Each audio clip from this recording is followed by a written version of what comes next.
70% আম গাছে মুকুল এলেও বৈরী আবহাওয়া মুকুল ঝরে যাওয়ায় এবার আমের রাজধানী চাঁপাইনবাবগঞ্জে ফলন বিপর্যয় ঘটেছে। এতে আম উৎপাদনের লক্ষ্যমাত্রা অর্ধেকও পূরণ হবে না বলে আশঙ্কা কৃষি বিভাগের। চাঁপাইনবাবগঞ্জ প্রতিনিধি আমিনুল ইসলাম তন্ময়ের রিপোর্ট জানাচ্ছেন রত্না জামান।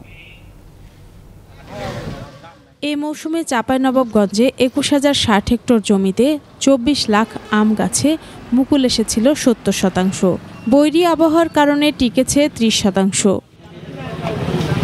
আমের উচ্চ মূল্যের কারণে বর্তমানে ব্যবসা পরিস্থিতি একটু খুব কম। চাঁপাইনবাবগঞ্জের কনসার্ট আম বাজারের ব্যবসায়ীরা বলছেন, ফলন বিপর্যয়ের কারণে এবার আমের দাম সর্বোচ্চ।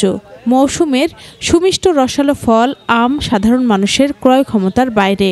যাদের আম হয়েছে তারা হাসছে, তার কারণ আম বেচে তারা অনেক টাকা পাচ্ছে। এবার হিমসাগর বেচছি আপনার 5,000 টাকা, 4,500 টাকা মন।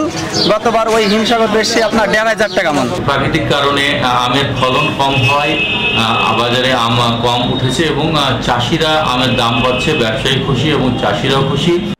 চাঁপাইনবাবগঞ্জ আম উৎপাদক সমবায় সমিতি বলছে, মৌসুমে এখানে প্রতিদিন কোটি টাকার আম বেচা কেনা হলেও কনসার্ট আম বাজারে দৌরাত্ম্য রয়েছে মধ্যস্বত্বভোগীদের। মধ্যস্বত্বভোগী ওরা কিন্তু প্রতি মনে কিন্তু 500 থেকে 1,000 টাকা লাভ করে। তো এটা যদি যারা আড়তদার বা হাট ম্যানেজমেন্ট কমিটিটা যদি নিয়ন্ত্রণ করে ফরিয়ারা, তাহলে কিন্তু চাষিরও উপকৃত হবে। চাহিদার তুলনায় বাজারে আম সরবরাহ কম, দাম বেড়েছে তুলনামূলকভাবে অনেক বেশি বলছেন আম গবেষণা কেন্দ্রের কর্মকর্তা। আম প্রায় 50% আম এবার পাওয়া যাবে, তবে আমের দাম এবার অত্যাধিক বেশি হয়েছে, হয়তো এই দিক দিয়ে কৃষকের ক্ষতি কিছুটা হয়তো পুষিয়ে যাবে।